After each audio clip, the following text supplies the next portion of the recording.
long enough. And I figured, well, I'm just going to just do my regular stream. Oh, I might have gotten cut off because it's at 13 seconds. Okay, so I'm gonna repeat myself.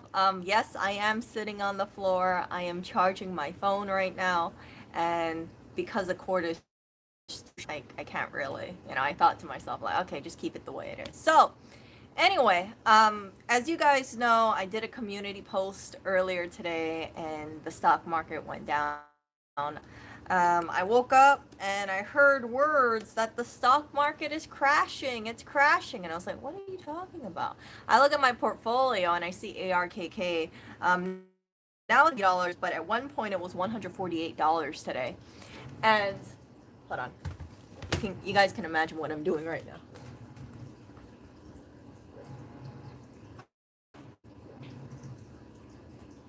Okay. Yeah. So anyway, I was looking at it, and one thing about investing is this. It's like, if you are confident about your stocks long term, you are not going to stress out if your stock goes down 1 or 2 or 3% in one day, because stocks, as you guys know, right, doesn't just go straight up. It goes like up, and then it'll have a little correction, and maybe it'll go down a little, and then it'll go up, and you hope that it just kind of like jaggers upwards. I know that they have this whole idea that, oh, well, I have heard, some people on the news saying that the stock market is going to crash. It's right around the corner, everything, because it's going to happen. And I've heard this kind of thing happening in like 2018, people saying like, oh, inflation, it's going to all be over. 2019, 2020, oh, sell everything, when we had all the lockdowns and people were out of work, the stock market went down, right? You guys remember, I think it was around April, the stock market took a big. Now, at that time, I was selling some stocks, but then I also thought to myself, well, Erica, what if the stock market recovers and you have a Roth account? So it is, I put in my $6,000 for 2019 into my Roth, and then I invested into, like, SPY, QQQ, VTI, that sort of stuff. Sure enough, and then not 2019, I mean 2020. It recovered, and then for a lot of these stocks, they went up about 50-60% or so since then. So it's all about the timing aspect. Don't fear. I'm that kind of investor where I don't think that you're going to wake up one day and 100% of your portfolio is going to be gone. I have heard that some people think it's going to be a slow bleed out. So for instance, instead of you waking up and your stock is down 20%, it's going to be like 2%, then 3%, then 4%, and it's going to be a slow hemorrhaging, a bleeding. So when you see something, so when someone hears something like that, right, they hear a person on the news or in media saying, oh, watch out for the slow bleeding out, it's all going to happen with like little percentages. If they see like ARKK go down, let's say 4% in one day, they might be inclined to think, oh, it's happening right now, oh my goodness, I have to get out because it went down 4%, just like that person had said. So ARKK went down, I think it went down to 147 today. I saw it, and now it's back at 150. And I have no intention of selling out ARKK. It's an ETF. Tesla hasn't been doing so well. Part of it is because there's, hold on, I gotta check this thing.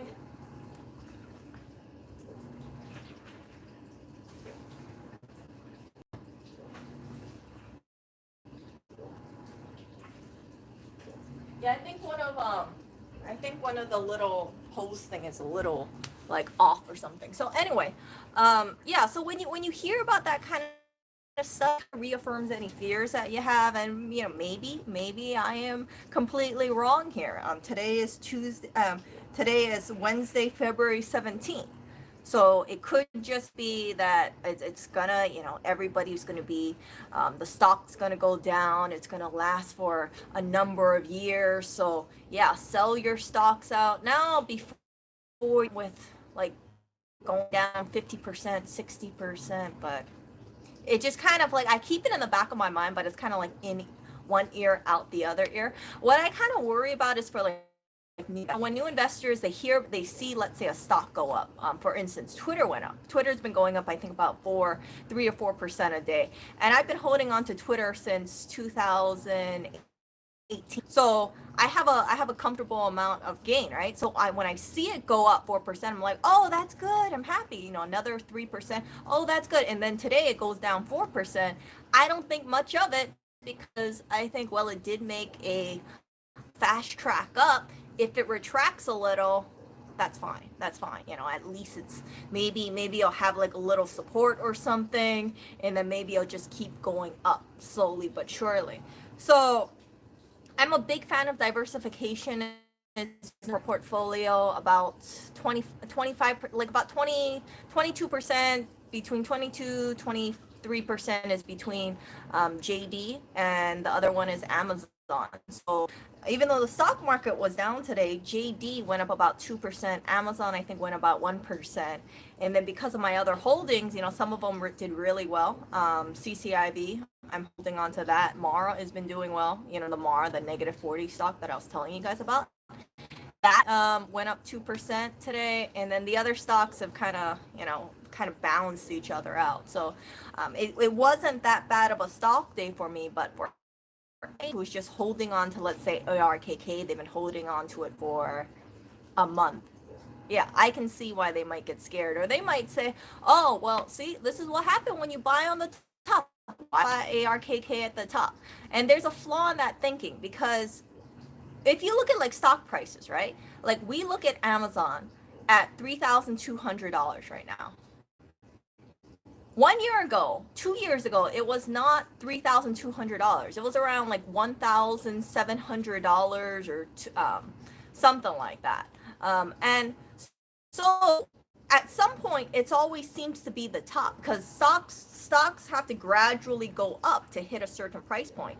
And when people are new investors, they enter at a price that they might think is low, or they might think is a top, it has a little correction, they start having this like doom and gloom feeling, like, oh wow, I can't believe I invested, and geez, I money, oh my, I'm a down and negative, but they've only been holding for like a month, and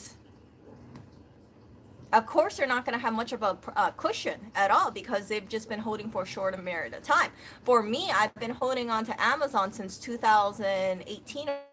Average is $1,448 or something like that. So I'm not too worried if Amazon sinks down 5%. You guys have heard me kind of curse at Amazon, saying things like, how come Amazon hasn't really moved up from July 2020 to now? It's kind of been pretty much flat. But I look at the chart and I look at the 3-month chart, I'm like, maybe next quarter it's gonna just slowly move up, or maybe towards the end. I don't know. I think part of the reason why Amazon kind of tanked after earnings is because Jeff Bezos announced that he was stepping down as CEO, right? So to have record earnings and announce that, oh yeah, the guy who's been CEO for since like 1996 or so is stepping down, it kind of off balances things. So yeah, so whatever rise there could have been in terms of the stock price, it just kind of went kaput because of the news, and that's okay. So next quarter, maybe it'll be better. Maybe people will be like, oh, okay, well, let's see what happens if they announce a stock split with them. I am pretty damn sure that the stock price will go up, because mentally it becomes more affordable. If Amazon continues to keep its current price point, it's gonna just be scary, because then you can buy fractional shares, right? But sometimes people want to own a complete share, like a whole share. And if Amazon goes down up to $4,000, that's freaking pricey. So yeah. So if you are investing and you're a new investor, just understand that if you open up your portfolio and you just held on to a stock for a week and it tanks, let's say 5% or 10%, it doesn't mean you're an investor. That just means that the market decided to correct at that time.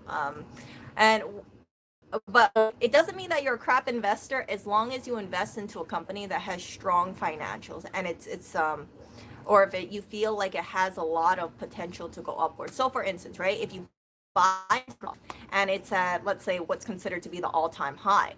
I don't know. Let's see what the all-time high of Microsoft is. So Microsoft went down a very debilitating 0.08%, so almost 1%, but not 1% today. And the 52-week high is $246.13. Right now it's $242.93. So the person who bought it at $246.13, they could be thinking, man, I'm such an idiot. Why did I buy it 246? Should have bought it at 242. If you hold on to it, right? That 246 is not going to be an all-time high because Microsoft stock has historically gone up for about, I believe it's around 28% a year, but I might be remembering wrong. It's a really good stable stock. So I believe strongly in Microsoft, and not financial advice, but yeah, I am invested into a lot of the stocks that I'm telling you. I'm mentioning it. So yeah, don't just see these numbers and then think like just blame or think, oh, okay, I've been into the stock market for 1 week. I'm everything out because I don't want to lose it all. You gotta have like more, like a little stronger hands. There are people out there who I know, it's like they probably think to themselves, oh, okay, well, I invested into the stock market and then my stock, it went down 50%. So I'm gonna sell out of that stock because yeah, I just like, I believe in the stock, but it went down 50% because of something happened, right?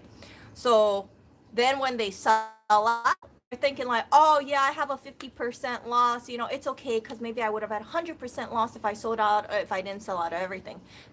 Come to find out, the stock freaking occurs, and then that 50% loss could have been a 50% gain or a 100% gain. And a good example of that, like I shared with you guys previously, was Mara. So I was at a negative. Now I think I'm about 60% gain. So it went up 100% total, right?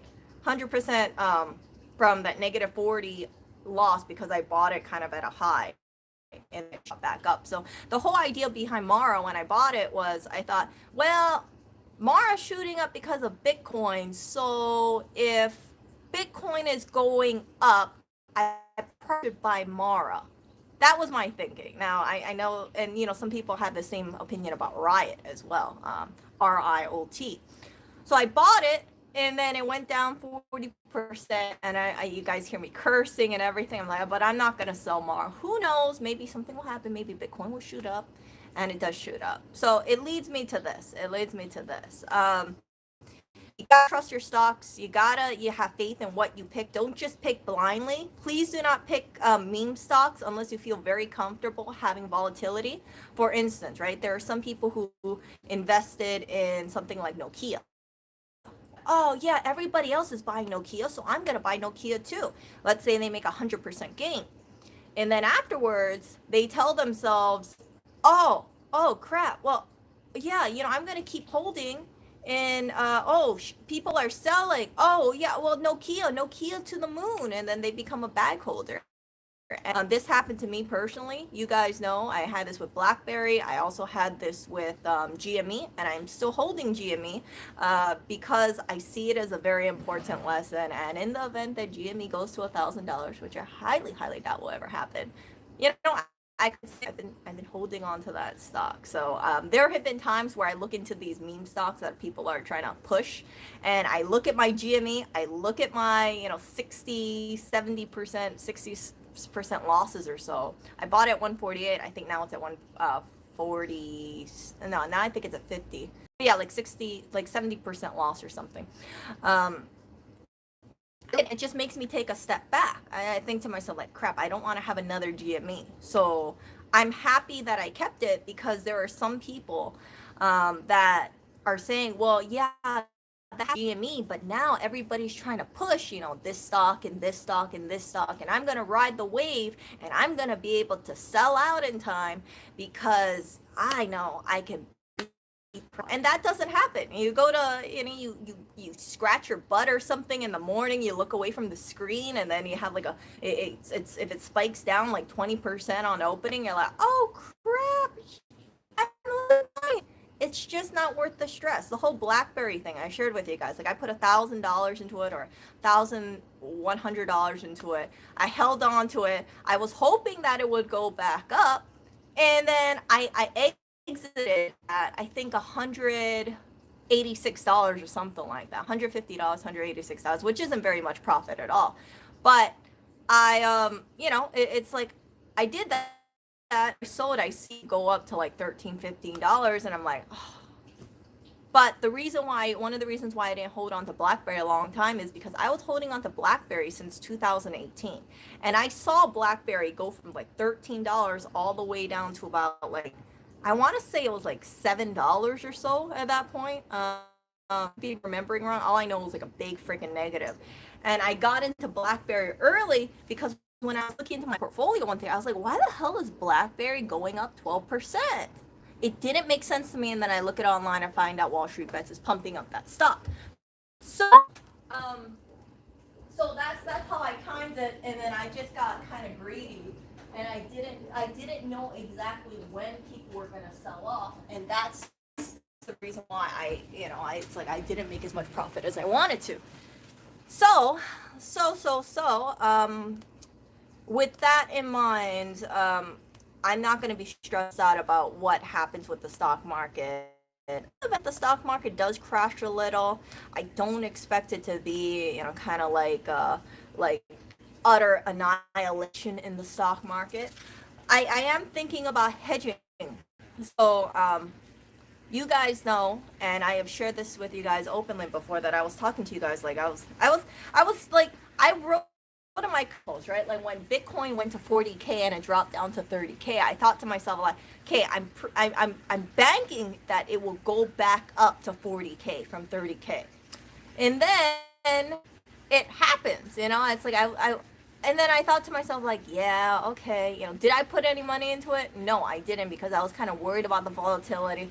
I thought, oh, Erica, oh, geez, that is something that's kind of crazy to think about, because you look at the Bitcoins thing, right? It goes, I think it was like, what, 2000, it kind of like goes up and down and up and down. At 2019, I think at one point it went under $4,000 for a whole Bitcoin. So when people don't talk about Bitcoin, it goes down, right? People don't think about it. People might lose faith in it. They're like, oh, okay, no. I rather have my cash than see it in something that people are just selling off because there's no adaptation. But now, as I do more research, I'm so sorry, you guys. I just want to make sure this thing is fine.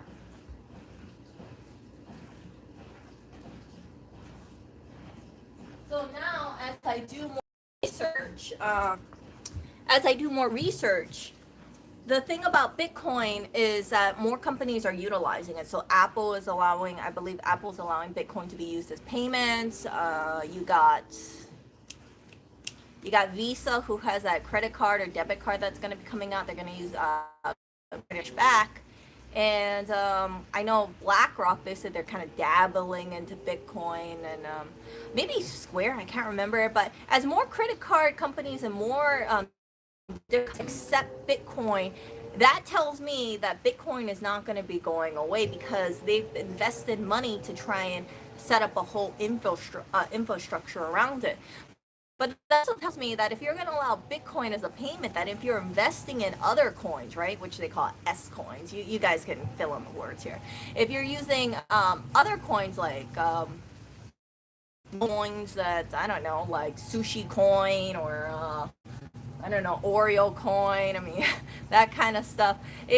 Those coins are going to basically die out, because there's no one that's going to accept that as a payment. So I think the game for cryptocurrency is changing, and I can acknowledge that now. So my plan is this. Coin is around 51K right now.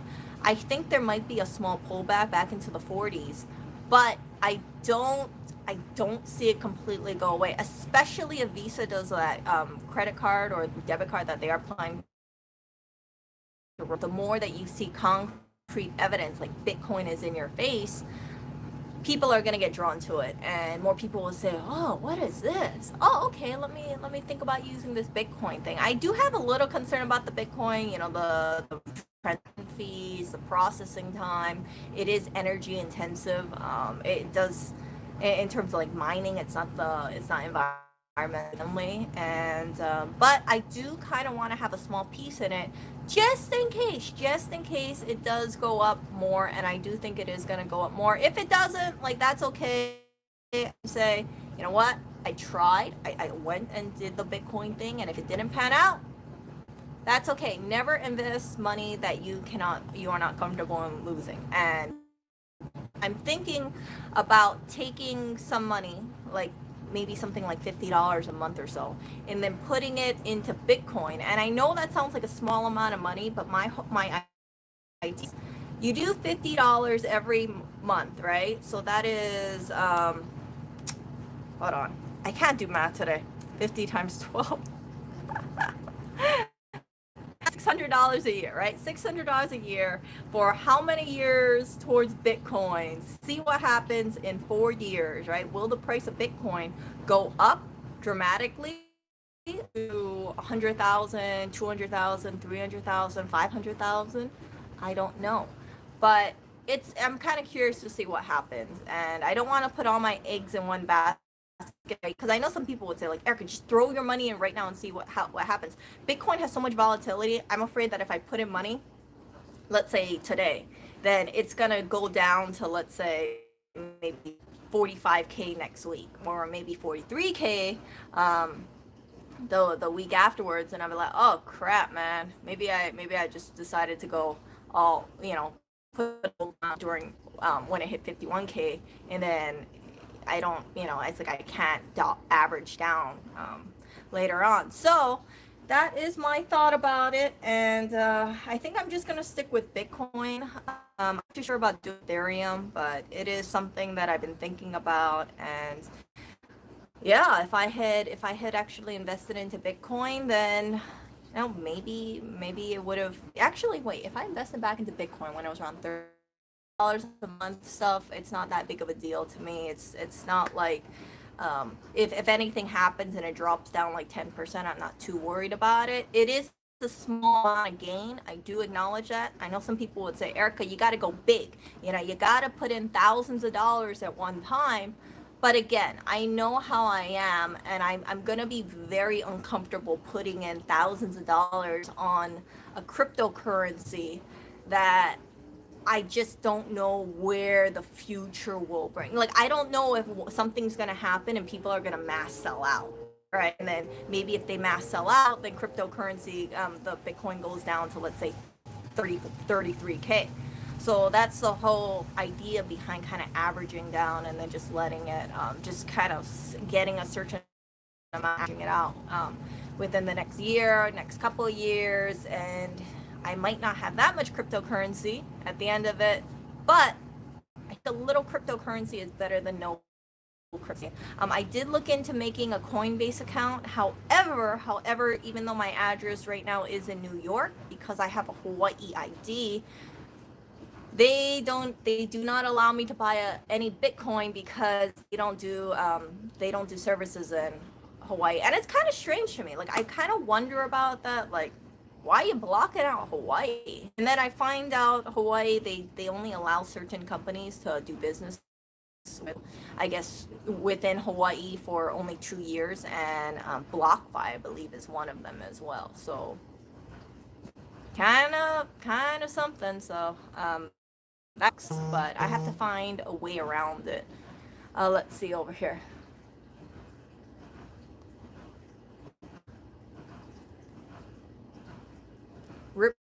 What's mean rip rush? What is rush?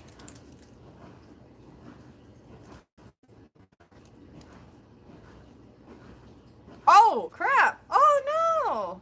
Oh crap! Did he have did he? Oh yeah, he had cancer. Oh, that's so sad. Oh, what kind of cancer did he have? I forgot. Cancer is such a terrible thing. Who was it? Alec Trebek? Freaking terrible. Let me check. I don't think he said. Yeah, I don't think he said which cancer it was. Did he?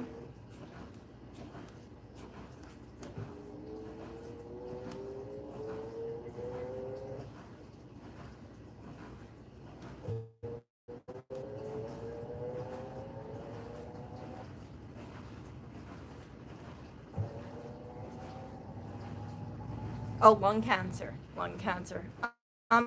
Smoke. Where's Oriole? Oriole is probably sleeping on the bed right now. So I am over here, of course, doing the laundry. Just being a little paranoid about it to the sink, and then one side of it is a little leaky. I think the pipe itself or something. I can't figure it out on what it is, but it's kind of like crappy. So I tried out and it still leaks a little, so it leaks inside of the sink, so it doesn't leak on the floor. So when you see me like rushing over there, it's because I think like, oh crap, just making sure like nothing happens to the I don't want it leaking on the ground, because that would be very very very bad. So yeah, life is so, life is, it always saddens me whenever I hear about cancer. It's just like cancer, it's like you go through treatment, you have hope about it, and even if you have all the money in the world, like sometimes it's like it's so spreads so aggressively and so rapidly, you can't stop it. So so that's all I wanted to tell you guys about my thoughts about investing, and I think it's important. I still believe in investing. I still believe in dollar cost averaging. If keep in mind, right? Like if you put all your eggs into one price, let's say you have $1,000, and then you spend all that $1,000 on shares when it's like $150, and then it goes down to 130. You cannot average down because you spent all your money when it was at 150. So that's the reason why it's good to kind of like wait things out. The stock market went down a little today. Some stocks I saw it and I thought, oh man, this is a buying opportunity. This is great.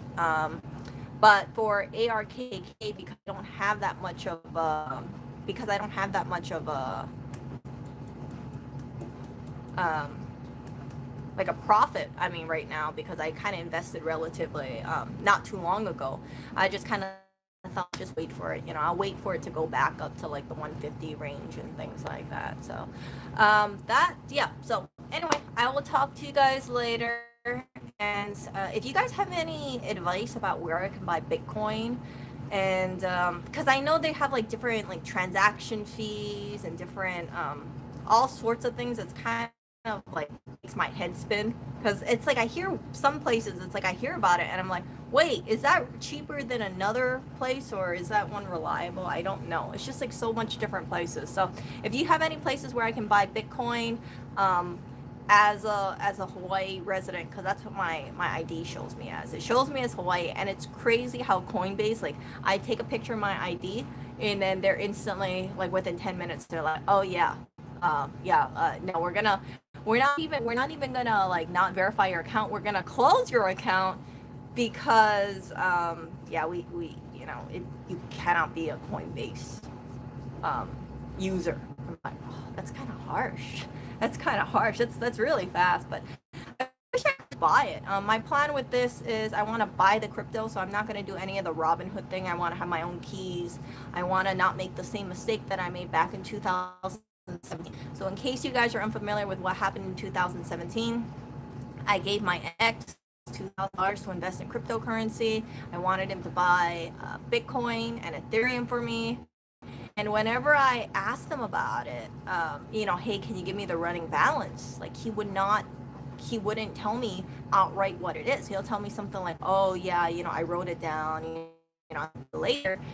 And then what happened is that he was, so afterwards, right, I see Bitcoin hit like 40K. And to myself, like, hey, I know he has it in a Ledger Nano S. I'm still on friendly terms with him. I talk to him, I reach out to him. So I ask him, hey, can you tell me, how much Bitcoin I have now? It's been like 4 years or something, right? And by my calculation, because Bitcoin was around $10,000 back in 2017, I thought, oh, okay, well, so that $2,000 should be $10,000 because it's now 50K, right? So that would have been that would have been 5 times more my investment. And I was like, yay, $10,000 out of 2,000, yay. And then I find out that not only did he not almost throw away the lens, that didn't raise any flags. I was like, okay, well, he said he almost threw it away, no big deal. He doesn't have the seed, he doesn't have the pin code or the passcode, and he doesn't know his recovery phrase. And I never asked him what those things were. He never gave it to me. And then when I asked him, like, how could you not write it down? Like, you have the box, but you didn't keep the paper, or you didn't write down the pin. And he said, oh, Erica, I really pride myself on having a good memory and being able to remember numbers. So I didn't think I had to write down that pin code. Now I'm thinking, like, okay, I got like 3 different pin codes that I think it could be, what I'm not too sure, right? And then I tell him what I think it could be, because he already used up 2 times, right? So he used up 2 times, right? And this is the thing that kind of makes me a little suspicious here, and you guys can correct me if I'm wrong. So you have a Ledger Nano you haven't touched for 4 years, right? You got 3 tries. You decide you don't know what it is, so you use 1 try, and then the second try, I don't know what number you just use, and then the 3rd try, it's like, okay, well, maybe now I should ask, hey, do you know what the pin number is, or that kind of. I'm just like, so you knew you only had 2 tries, that kind of thing. Like, yeah. So I was to some people about it, and what I have been told by people, and I'm just saying this because I'm very open with you guys, is some people say that they have thoughts that maybe he didn't buy it. He does have it, right? Maybe he does have the pin code, maybe he does remember it, but he just wants to keep the 10K for himself, right? Because it's like free money, right? It's like, we broke up, free money, and I don't want to I don't know what to think about it, but I just kind of think it was a very important learning lesson for me.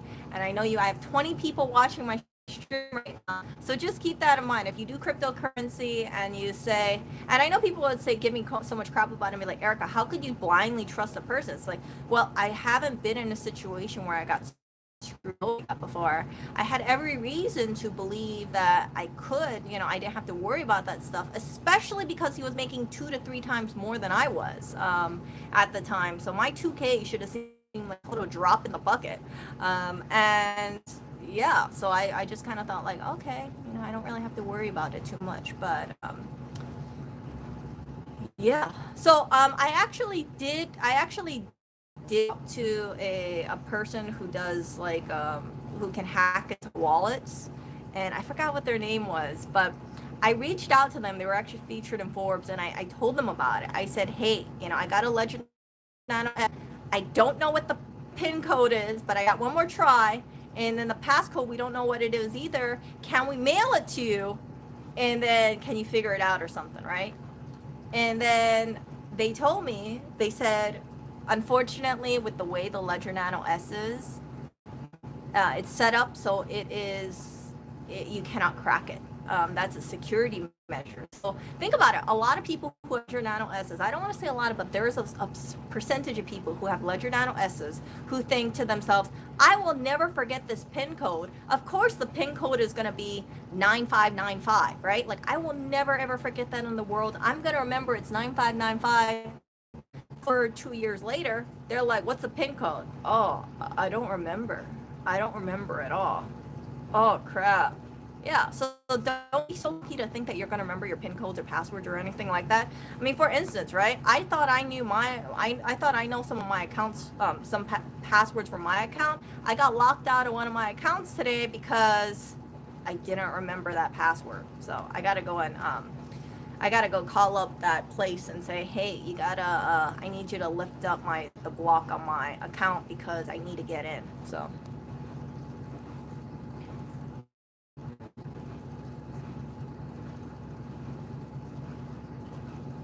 yeah, so yeah, I mean, like I was talking to people, and it's just like when I look back, it just kind of makes me think, and this is just me, being very honest here.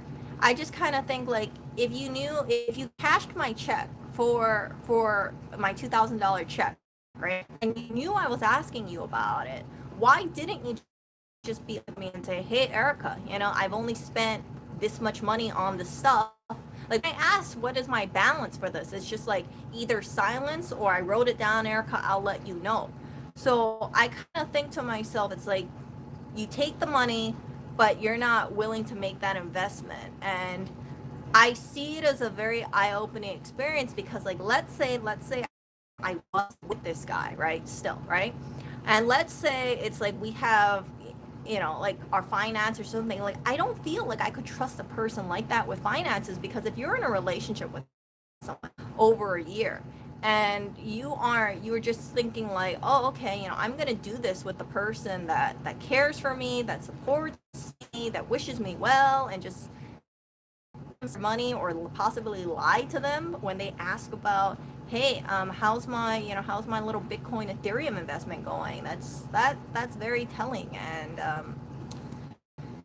yeah, so I just like there's a lot of things that I just kind of question.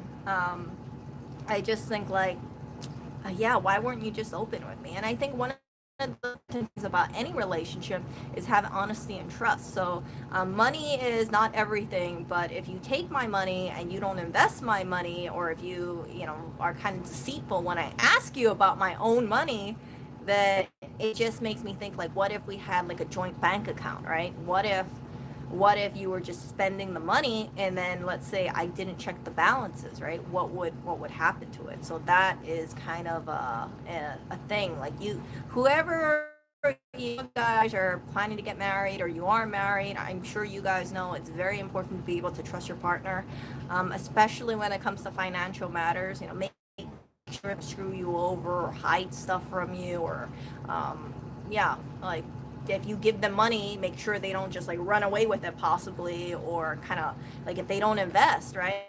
They should be honest with you and say, hey, I screwed up, I didn't invest, like here's your money back, or yeah, I didn't do it, do you want your money back? But there was never that conversation, and that's the thing that will always stick with me. So I have my own hands now and do my own investments, and it sucks. And I did hear some words from people, and they said, what if he just saw you as like free money? And I was like, I hope not. I really hope not, because that really sucks. I mean, like I said, I look back on certain things, and it's like, how would I say it? That was a relationship where I felt like was a sizable issue, but it wasn't like I was like an expensive girlfriend or anything like that. In fact, it was like when we went to an overseas trip. Right? I didn't want to, for instance, right? I didn't want to deal with pulling out money because I've never been to Japan before. So I said, hey, you know what? I'm gonna pay for myself. The hotel was over $200 a night. I said, I'm gonna pay for the hotel myself, and the whole entire hotel trip myself. I'm gonna pay for my own ticket, but in return, I want you to pay, because I don't want to pull out money from accounts overseas. I'm not familiar with that stuff, and that was the agreement. So we go over to Japan, and then we're mostly eating at convenience stores. I'm trying to keep it cheap. We're going to sushis. We're buying things like maybe one donut at a donut shop. About 4 days later, I find out that he ran out of money, and I'm like, how do you run out of money? Like, I don't understand this. Like, shouldn't you have enough money for yourself? And then I know the money that I gave for my own, my half of the expenses, but that didn't turn out very well. And it got to a point where I forgot exactly what was said, but it was like alluded that I didn't give him enough money. So I had a conversation with him, and I said, I don't understand where you're getting at. I paid for the whole hotel, and I know how much I'm eating. So if there's any shortage, it's not because I didn't give you enough money. And yeah, so it's just hold on.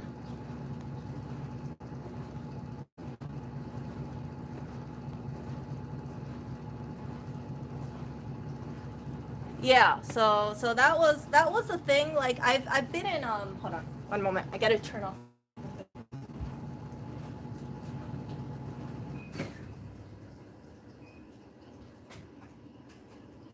Okay. So, it's like it wasn't my first pony show, that relationship. And not saying I didn't like money just over things. And it's like I'm always a super frugal person. You guys know that. And when it there was like a huge income disparity, but yet it's like I couldn't help but think that it was just like there were money issues, but it wasn't coming from my side. It was coming from his side, and that's the reason why I think it's so important that if anybody is in a relationship, right, you really should be with a person who has kind of similar spending habits, like you, or if not, it's their spending is sustainable. So, for instance, right, if you're making an average amount of money, right, and you live within your means, and then let's say you date someone and they don't live within their means, right, that person is going to, in my opinion, is going to pull you down because they're going to have financial problems. And even if they make more, right, if you make like $60,000 a year but you're spending, let's say, $60,000 a year, $1,000 a year, or it has more in their bank account. So I remember in that relationship, I was getting, and I've said this before, I was getting crap. It was like, Erica, I think it's really sad that you look at these things and you never treat yourself. And I said, no, no, no, no, no. It's not that I don't treat myself. It's that I don't need another freaking expensive handbag. There's a difference. Like if I go, if you guys ever saw me at, let's say, Bloomingdale's or Nordstrom or Neiman Marcus, it's not because I'm really, I'm going to be spending lots of money. It's because I like looking to see what's around, looking into look at the nice stuff. It's like going to a museum. So I'm that kind of person. Like I like window shopping, and I'm like, oh, really nice scarf, or that's a really cute hat. And 90% of the time, 95% of the time, I'm not going to buy anything. It's gotten to the point where Lewis is like, he's actually genuinely surprised when I buy things. He's like, wow, you went out and you bought something. So yeah, so in that relationship, when he saw this, he was, my ex was took this as like, I'm consciously depriving myself of treating myself because I am so stingy. But that's not the case. I was saving my money because I wanted to invest, and that money that I was saving went into my stock portfolio, and that's why my account has grown. So over time, it's grown. It's like I was pulling money in there, and I work hard at it because it's my little baby. So now I'm will. So that's why with the whole $2,000, I thought, this is not that. This is a lot of money for me at the time, but I have faith that maybe that this investment will pan out. Maybe this $2,000 will be worth a lot more. And one day I will want to take that money out, and it will be worth it. It will be worth holding that time. But again, I had a blind side, and my blind side was trusting it with another person. And then, yeah, just being far too, if I had taken the money myself, bought my own Ledger Nano S, or, made sure that I handled it myself, I wouldn't be in this situation. I would have um, one fifth of a Bitcoin or something like that for $2,000, and that would have been $10,000 worth. Versus now, I have to chase after Bitcoin a bit, because instead of having the time between 2017 and now, which is 2021, I lost all that time. But I've learned a valuable learning experience from it. Yeah. So for him, it's like Yeah, so like money is really important too, because if people know, like some people, I have had, okay, let's put it this way. And this is deviating from my whole thought, but I'm just going to talk a little bit more because usually my streams are an hour anyway. If you have a person who, let's say you have people who are bad with handling their money, if they know that you're cheap or you are, being frugal. I'm a really big frugal person. Like I tell you guys about it. You guys hear about me doing this kind of stuff. Um, if you if you have a person who's very spendy, and then they know someone's saving their money a lot, this person, if if they find themselves in a financial predicament, they're going to be tempted to hit up the cheap person, because they're going to say, yeah, I know that I have all this expensive stuff, but this cheap person maybe can bail me out and help me out with my debt. I would not recommend that. 100%. Like, from what I learned in my life and seeing people do this kind of do this stuff, if a person is not good with their money and you give them money, you should never expect to see that money back again. And normally people give you these warning signs. Like they'll say something, oh, I racked up like $10,000 in credit card debt because, I wanted to live my life. But yeah, can you pay off my $10,000 credit card bill? Because yeah.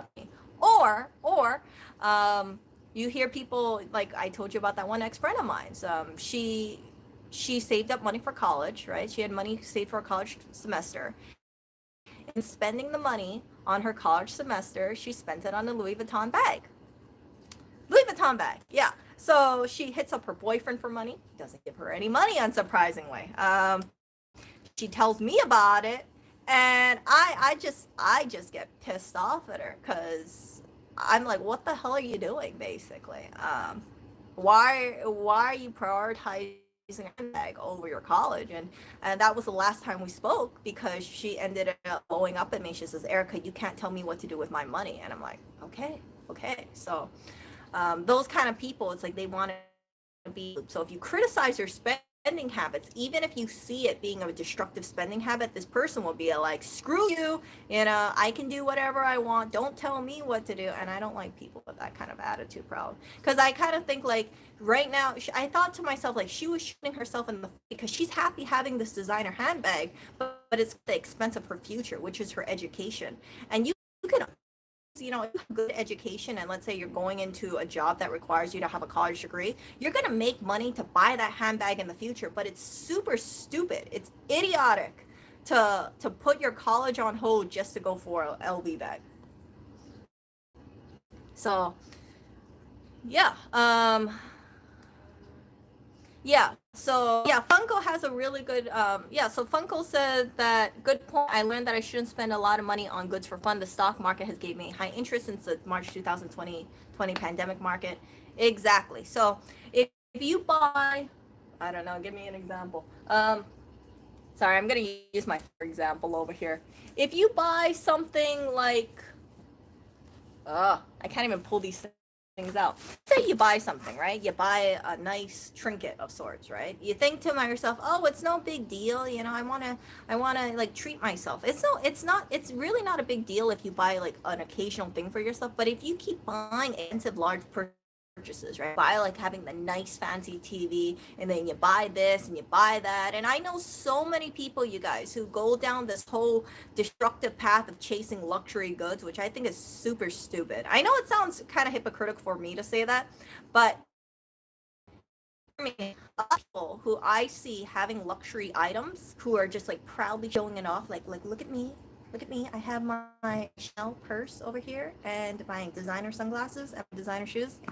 They are not that rich. They're probably like not making too much money, but they choose to put all their funds onto this thing because they want to tell themselves they made it in life. And there are a bunch of people that I know, throughout years of growing up, you will see them. They look like everything, right? It looks like they're rolling in the dough, but at the end of the day, they're stressed out because they're in credit card debt. They don't have any money in their bank account, and then they look expensive, but then they just lost their job, and they're like, frick, I don't have any money because I spent all my money on, stupid, they will never say it's stupid stuff, but it is stupid stuff. And then the same thing with the people who are saying things like, oh yeah, I've known people who make $40,000 a year, and then they get a $43,000 car, and then they're like, yeah, look at me, I got a brand new car. I'm like, well, hold up a second. This is your first job, and you're gonna get a car that's worth more than your salary? Like, what's the point of that? Like, explain that to me. Like, I don't get it. But then they're like, oh well, I can get financing, and I can get a loan for this, so I can afford it, Erica. It's like, oh, okay. And then down the line, right down the line, after they have the shiny car, they're still making their payments on it. Something happens, and then they buy more purchases because they're like, well, now I got the expensive car. I need to have the expensive this and the expensive that. And then their bank account just kind of whittles downwards, and they don't have that much money, and then they just because they don't know where their money went. And I, as a bystander, can tell exactly what happened to their money because I have watched from the sidelines, seeing them spend all this money. And it's just stupid. Yeah, so another personal thing about me is I dated this one guy, and he was all about the luxury goods. So, when you hear about me talking about these luxury goods, and you're probably like, oh, Erica, you've never been around luxury goods. Maybe that's why you don't like it. Because, you've never seen a person with an expensive watch or an expensive car or anything like that. Oh, I have. But what happened is that, so I always, I've always been, like I said, I've always been a frugal person. So I always told this person, I said, you really should watch out how much you're spending, because yeah, you don't want to, like, I understand you want to have the LV shoes. I understand you want to have the expensive watch, but I just kind of worry. So whenever we're eating out, we were eating out cheap places, and I was just, trying to be mindful about that kind of stuff. So we break up, I realize at some point it's not going to work out. And then I find out online the guy's blasting me. And he criticizes me, and he's like, she didn't allow me to spend my money, so I'm going to spend it on a luxury watch, like a 4,000, I forgot, I don't know, like a Breitling watch or something. And I was like, what a idiot. Like, I didn't want to, I saw the post, like I got a screenshot of it, but I thought to myself, how stupid can you be? Like, how stupid can you be? Like, I was trying to be all about being fiscally responsible, and then after we break up, it's like, oh, okay, let's blast Erica because Erica wanted me to save my money. And then all the stuff that I tried to get him to save his money for, he just blew it on a freaking watch. Just so, yeah. So that told me another important thing, and I've learned from that relationship, like, I want to be with a person who has similar spending habits with me, or they're not going above their means in terms of spending. Someone is spending such a high amount of money in proportion with their paycheck, right? In the event that something happens, they're going to be stressed out, or if they want to have this lifestyle for themselves that's beyond their means, like, if something happens, they're going to see me as the enemy, because they're not going to think as like, Erica's trying to save me money. They're going to say, Erica doesn't want me spending my own money because she just doesn't want me spending my own money. No, the case. I wanted that person to have financial security. I wanted that person to not have to worry about money, because I heard them tell me that they worry about how much money they had in their bank account. So yeah, so my thinking is it's better to be an investor rather than a consumer. Always make sure that you are living below your means. Try to get a good deal on things. Yeah, I know a lot of people aren't dumpster divers like I am, but see how you can stretch a dollar, because the more that you can stretch a dollar, the more you can invest in. And don't invest everything, right? Only invest what you're comfortable doing. Possible if the stock goes down 50%, you got to feel comfortable with that. Something like Microsoft, I'm not worried about it. Not financial advice, just me ranting. But yeah, I want people to invest or think about investing, because people really have their money grow. Don't and I've saved a person who, when I was working in Hawaii, I saw people going down the rat race, and now it's even more competitive. So you have certain places, right?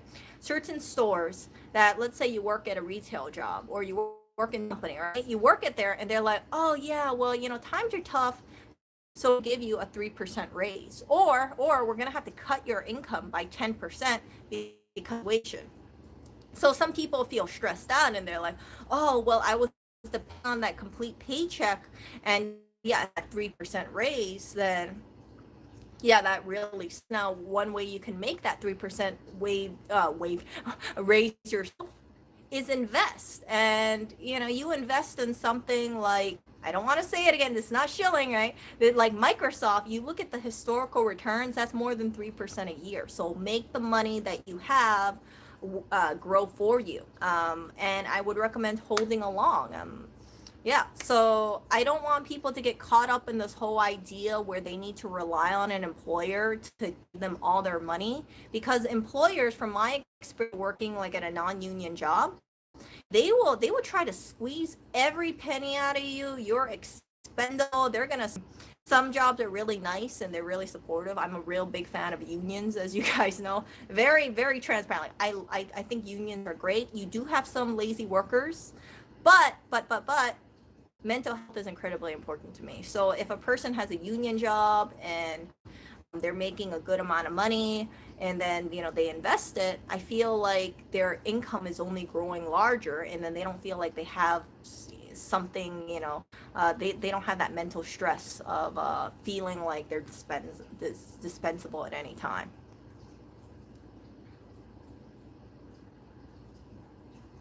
Let's see here. Let's see. Thank you. Yeah, I think I just woke up the right way. Sometimes it just looks kind of crazy. Thank you. Yeah, so there is nothing bad about saving your money at all. I know, and it's important for people to work against whatever society is trying to say, like consumers culture, right? I see so many YouTube ads telling me I should buy this or I should buy that. I've kind of thought to myself, like, now when I look at an Apple ad, and I know some people would say, Erica, you're planning to buy a book anyway, right? But when I look at an Apple ad on YouTube, I think to myself, like, good on you, Apple. Keep doing that advertising. I want more people to buy Apple products so my stock price goes up for Apple. That's the way I see it as a person who does own Apple stock. But if I was just a consumer and if I wasn't invested into Apple, I could see it as like, ooh, look at the shiny colors. Oh, I gotta buy the Apple product. Oh, because it's new and shiny. And you got so people out there, they will upgrade their phone to the new phone every like 2 to 3 years. I don't know when it is exactly, contract renewal stuff, but they feel like they need to treat themselves and get the newest $1,000 phone because that's what's expected, and that is like the hip thing to do. And I when I see that kind of stuff, I just think to myself, like, what are you? Are you a model? Are you a person who is shown a lot online, and your career is based on being behind the camera or shilling a product or anything? Because if not, you might as well just save your money to keep the $1,000 for yourself, put in a rainy day if you don't want to invest in the stock market or cryptocurrency, and just have that safety net. And so many people in society just live lean. And I'm not just talking about now, because I understand the situation now, but I'm talking before. If people have like a good amount of income, they will say like, oh, I made an extra $10,000. Great, I can spend more. And it sets them up for failure in case they end up with like a medical emergency or their pet gets sick. And money, it's so much easier to spend money than it is to save money, if you're not familiar with it. Because I think like, you have to form habits. So for me, whenever I look at things, I always look at like, okay, do I need it? What is the sale price? If I'm buying like groceries, is that a good price? Do I use it, or is it just gonna sit around and gonna be untouched? So yeah.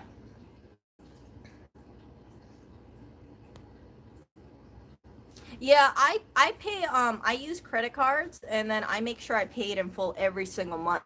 I do auto payment. I've been very open with you guys that I believe 100% in getting paper bills. Like some people will say things like, "Oh, Erica, well, save the trees," and I'm like, "F that." If I miss, if my auto payment doesn't go through, or I'm not checking these credit cards, and I get some kind of fraudulent charge, I'm gonna miss it, and then I'm gonna be like, "Man, I should have taken those two freaking papers and seen it." So every month for all my credit cards, I see exactly what my charges is. Before, when I get them, I look through it. Like cell phone bill, I look through it and I'm like, okay, this looks right, and I can rip it up in like 5 seconds. But if I see a charge that I do not recall, I will call the credit card company or look online and be like, what the hell is this charge? Like I'm not familiar. That actually saved my ass. I think last year when I told you guys about me having fraudulent charges on Amazon. So yeah, bank statement I'm fine with, because like the only thing that's withdrawing from my bank account is from credit cards, right? So if I my credit cards, then if when I look at my bank statement, it kind of lines up. It's like, okay, you spent this much money on this credit card. Okay, this lines up with that. So yeah, you always have to be on top with any transactions, because there are so many scammers out there. There are so many people who will try to seize an opportunity because of the maybe they just see it as like a fast cash thing. So I remember when I had my on account compromised, and I was shocked because nobody knew that email address. I was using it for a long time. I hadn't even touched that account for months, right? But somehow they got in, and then because they because they didn't know my credit card number, they made some charges. But here's the thing: it only went to the addresses on file. So I was thinking to myself, like, okay, so this person hacked into my account, they bought stuff, and then they had it shipped to me. What? So anyway, it was enough concern that I called up some family in Hawaii, and I said, hey, your Amazon account? Yeah. And they're like, yeah, what about it, Erica? I said, remove your credit card. And they said, why should I remove my credit? I said, and then I told them the whole situation, and I said, there is no way someone else knew about this email address. I don't even check that Amazon account, but just out of the blue, my account got compromised, and the only thing they could do was make the charges on the credit card on file. So that's how I caught it. And now, I told them, I said, remove your credit card from your Amazon account. And I know it's a pain in the ass to put in your credit card every single time, but at least you don't have to worry about someone hacking in there and just saying like, oh yeah, we're just gonna charge like $300 to your account. And it's just useless stuff too. Like I don't need something like a security camera or something like that being sent over to me, or some white noise monitor, like, especially when I'm no longer at that address. That was a thing that just like blew my mind. I was like, why would I need this stuff? So yeah, so just watch out for that kind of stuff. And crazy, just yeah. So let me share one more thing with you guys. So with investing thing, yeah, don't get taken up about your investments. If you are a new investor, please understand that long-time investor doesn't wake up in the morning and then see X amount of gains in their account just out of the blue. It's like that kind of gain accumulates over time. And anybody who's been a long-time investor, whether it be stocks or cryptocurrency, you guys will attest to what I'm saying. Like the longer you hold on to something, especially if it's a strong stock or strong cryptocurrency coin, there's some people who bought into Bitcoin. Like when I first heard about Bitcoin, it was 2011 or so, and I think Bitcoin was like $200. So I knew about it back then, but I was like, what the hell is that? And now it's $51,289, and I feel like $51,400. And for the people who've gotten into Bitcoin early, congratulations. I know that some people have been extreme diamond handing it. I also know that there are people who've sold Bitcoin earlier. So you got people who got shaken out around the 17K level, like 10K level, 17K level, 19K level, 30K level, 40K level, and you got a few people who have been holding on to Bitcoin, like diamond handing it for many years, and they had gains from it. And yeah, I'm curious to see how high Bitcoin goes up, and I'm gonna be starting my little journey over to Bitcoin. Just a small amount. I think I'm just gonna do something like $50 a month for the foreseeable future for the next couple years, and see what happens. And then I also think maybe I'll update you guys about it, because I know some of you guys are very aware about my GME thing, right? So you guys hear about the GME, you're like, oh gosh, Erica, you bought it 148, and now it's what is GME? GME is at $46. $46, and I look at that. I at it because I think to myself, oh, Erica, this is what happens when you hold on to a meme stock, and when you hold on to a meme stock and you don't sell out in time, the price goes down. I don't know. It's strange for me to say that. To look at my losses that I have on GME and just kind of chuckle. But I learned so much from GME. It's like that stock keeps me in check whenever I want to do any purchases like that. So yeah, I don't foresee myself chasing any more meme stocks. So yeah, new frontier of investing for me. If you guys have, like I said, if you guys have any recommendations where I can buy Bitcoin and it's not going to cost, like, hopefully there's just so many places with like fees and transactions. Let me know. Again, remember I have a Hawaii ID, so I'm not too sure which exchange would be good for Hawaii. Coinbase, I know they don't allow people from Hawaii to buy Bitcoin, and I'm not interested in buying it like on Robinhood or something like that, because I actually want to own the physical Bitcoin. I don't want to have I want to have the keys and things like that. I want to be able to secure it myself. So yeah, I will talk to you guys later. And oh, Drew asks me, did your ex find your old Bitcoins? No. What happened is that I asked him about it, and he told me he can't remember and then he lost the recovery phrase. So it seems like it's in limbo, and I don't think he's gonna. I told him what I think the number is, and he says he thinks that could be the number as well. However, it doesn't seem like he tried the number at all. So yeah, it's just kind of, yeah. I didn't think about the number, but I'm thinking to myself, like, okay, I know what his PIN code for his phone used to be, and I'm kind of thinking that could be the PIN passcode for the Razor, because I know that it was around the same time. That would make sense. So I shared it with him, and he told me that, yeah, he thinks that could be it. But after sharing that PIN code, doesn't look like there wasn't any attempt put into that. Maybe he's looking for the recovery seed phrase. I really doubt. He's kind of been suspiciously quiet towards me ever since this thing, and that kind of makes me a little unsettling. So yeah, the only downside is that if you do try it and then that number is wrong, then it resets, and then you don't have access to that Ledger Nano S. Oh, you know what? Let me know what that person's. Oh, okay, this one Lewis guy. Okay. Yeah. So yeah. If you okay, yeah. So if you put in the wrong access to Ledger Nano S, unless you have the recovery phrases. So the recovery phrases are like 24 words. It'll be something like sunflower, daisy, table, blanket, just like random words.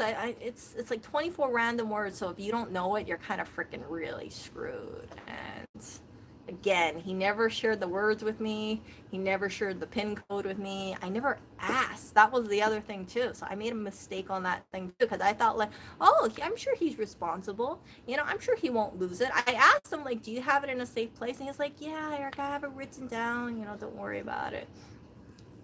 Yep. So what it does is that after 3 incorrect PIN codes, it doesn't wipe itself, but it's like the keys are still on there, but you cannot access it unless you have the 20 recovery phrases on there. So that's what happened. Yeah, I've actually seen the Nano S, so I know the Nano S exists. I did see a picture of it, but you know what's really suspicious? Just me putting it out there. It's just, I'm not gonna say it, but it's just very strange. It's just very strange. Because I'm thinking to myself, like, if you knew you made an investment into Bitcoin or you cryptocurrency and you saw the price going up in 2019, 2020, wouldn't you want to check on it? Like for me, right? You guys see me check my stocks every day, or not even every day. Like my TD Ameritrade account, I check that once a year. But it's like when I hear about like, oh, okay, let's say a certain stock goes, okay, let me check that TD Ameritrade account and see how it went. So I just found it kind of strange. Like, so you held on to something for 3, 4 years and you never bothered to look back at it? Really? Kind of strange. Kind of strange. So interruptions. It's just that I was a little. I just wanted to make sure that the thing wasn't crazy or anything like that. So I will talk to you guys later, and I'm happy that my streams are getting slightly shorter, just slightly. See ya.